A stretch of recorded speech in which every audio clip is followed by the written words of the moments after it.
to keep believing through whatever comes my way. 'Cause I put my hope and trust in the only one who's faithful every day. In the darkest night, you are by my side. I'm never alone because I know I can always trust you. I can always trust you. Every day and every moment, my future, yeah, you hold it. I know it. I can always trust you. I can always trust. I can always trust. I can always trust you. I can always trust. I've got a Savior who will always walk me through whatever comes my way. 'Cause I put my hope and trust in the only one who's faithful every day. In the darkest night, you are by my side. I'm never alone because I know I can always trust you. I can always trust you.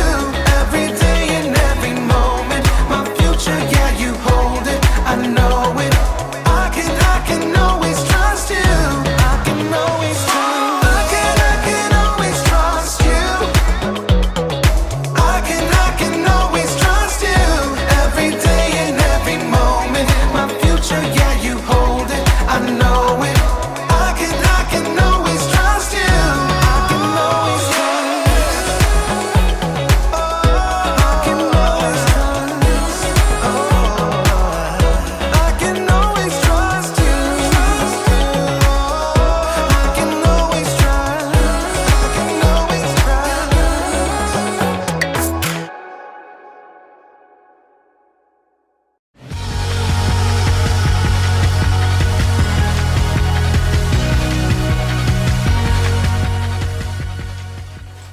Oh, hey everyone!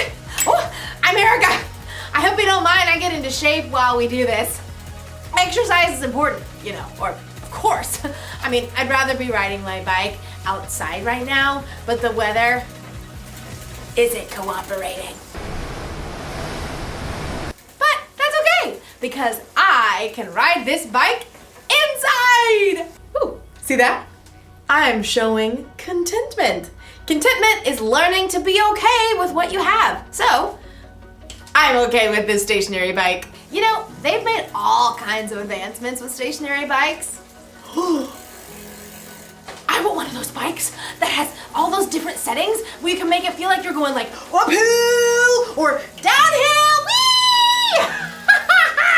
No, you know what I really want? I want one that has a TV screen in the front so it looks like you're riding a bike through mountains or next to the ocean. Maybe I can use my laptop. Paris, France. C'est magnifique. Ooh, I want a bike that comes with a built-in trainer. Someone to like pump me up while I ride. Come on, Erica. You can do it. That bike won't pedal itself. Yeah, move. I can do it. Move. Yeah, me some more. Too bad all I got is this old thing. All it does is pedal. In today's story, we'll hear about a king who always wanted more and more and more. I kind of feel like him right now. It's not fun. What are you slowing down for? You've got to keep moving if you're going to make it all the way to Paris. You want to see the Eiffel Tower, don't you? Oui. I can hear Okay. you. Move. I will. Move. See you in Paris. Move. Woo! The Bible. It's 66 books of history, stories, letters, and poetry that fit together to form God's one big story. The epic adventure of how He created us and loves us so much that He made a way to rescue us.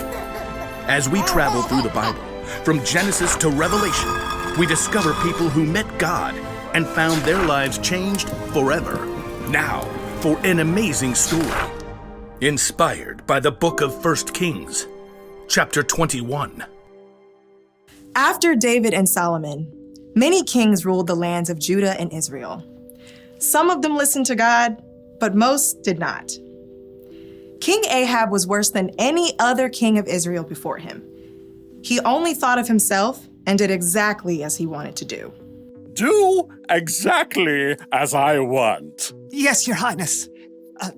What do you want? 4 calling birds, 3 French hens, 2 turtle doves, and 1... Oh, it escapes me. Just bring me some pears flambé. No one ever said no to King Ahab, not even his wife, Queen Jezebel.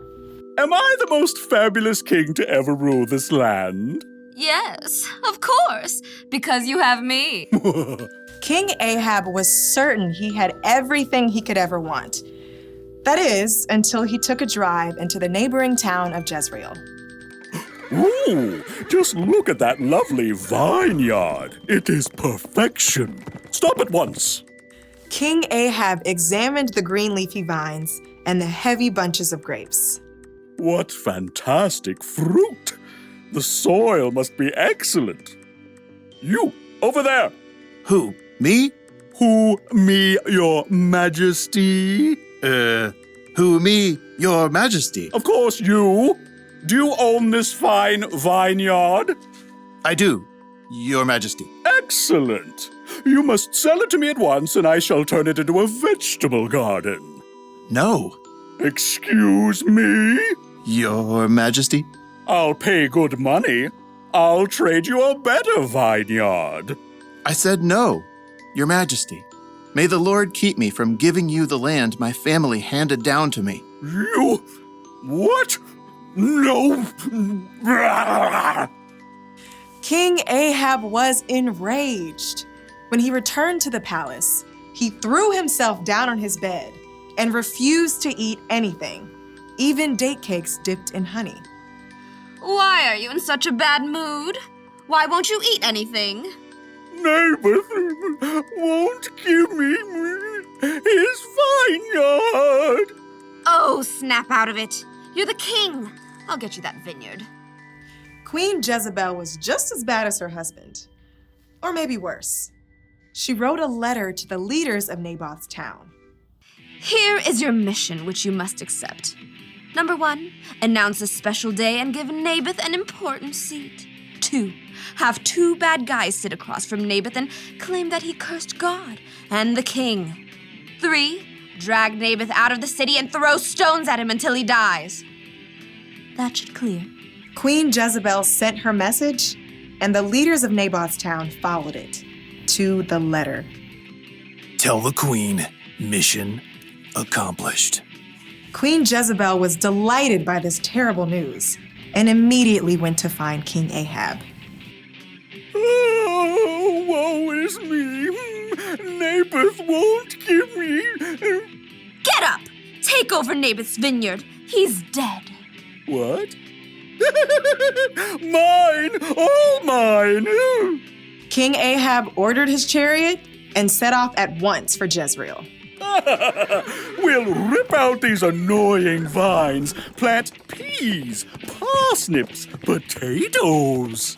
But even as Ahab garden partied, God spoke to the prophet Elijah. Go down to see Ahab.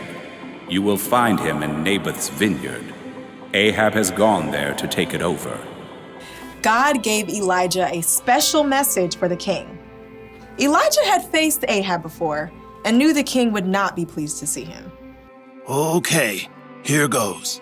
Elijah traveled to Jezreel and found Ahab in the vineyard. Pull out that row of vines. Dig up the soil. King Ahab. The king turned. His eyes narrowed as he spied Elijah. My enemy, you found me. The Lord says, haven't you murdered a man? Haven't you taken his property? No, not me personally. And now he doesn't need it anymore. So You've done what is evil in the sight of the Lord. The Lord says, I am going to bring horrible trouble on you. You have caused Israel to sin. Oh. For once, Ahab listened to a message from God. He tore his clothes, a sign of great sorrow for what he had done. He put on the clothing people wore to show sadness. No food. Not even date cakes dipped in honey? Not even date cakes dipped in honey. King Ahab and Jezebel had made themselves miserable, taking more and more. And in the end, both of them paid for it.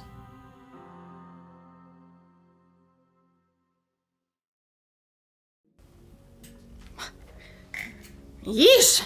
King Ahab really wanted Naboth's vineyard. It's okay to want things, but Ahab wanted it so badly that it made him miserable. He even refused to eat. Has it ever happened to you?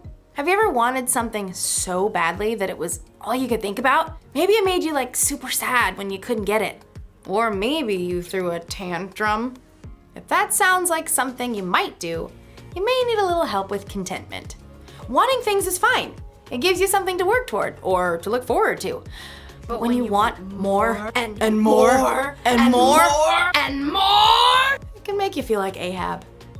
Miserable. Jesus once said, "Watch out! Be on guard against wanting to have more and more things." Life is not made up of how much a person has. Jesus knew there is so much more to life than the stuff we have. There are memories to be made, adventures to be experienced. Ooh, there are relationships to be grown with God and with others. These are things that will last long after the stuff we wanted has broken or gone out of style. So it's okay to want things, but here's the one thing to remember.